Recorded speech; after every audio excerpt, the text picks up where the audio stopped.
I'll tell you a story. Back about 95, I was training as a hairdresser, and I finally got away from washing hair all day.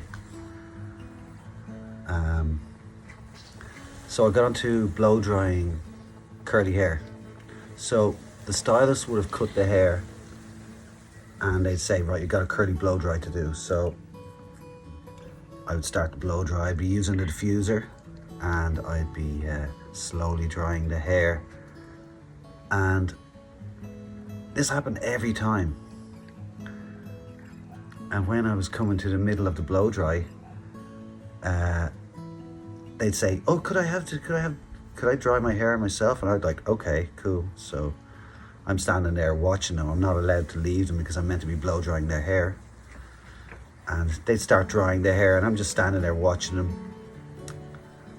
This is after a wet cut, you know, their hair's been cut wet. I have to explain that, sorry. This is a regular salon, usual stuff, washing. So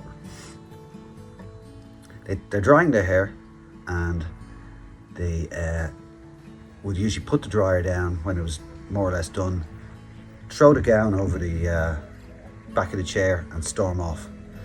And I'd be like, God, these curly haired people are fucking weird. But it wasn't until years later when I started dry cutting, I realized, God, they were right. So they would storm out of the salon, and the reason why was because the hairdresser could not see what was going on. Sorry, the dog's barking. That's real life. So that's my story. It wasn't until years later that I realized that the hair has to be cut dry, you know. You can't see what you're doing when you're cutting wet, and I think, you know, as I said before, it's like cutting with a blindfold on. So that's my little story. So there was also a woman that used to come in and she would never let the hairdressers cut her hair. Now she had amazing curly hair. And I just thought, God, she's a bit like, you know, precious about her hair. But turns out she wasn't letting any of these guys cut her hair, maybe a trim. So that's my little story on why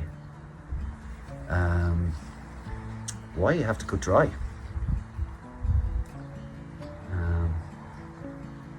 There you go.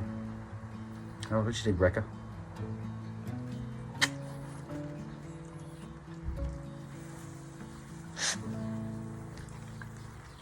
Sláinte.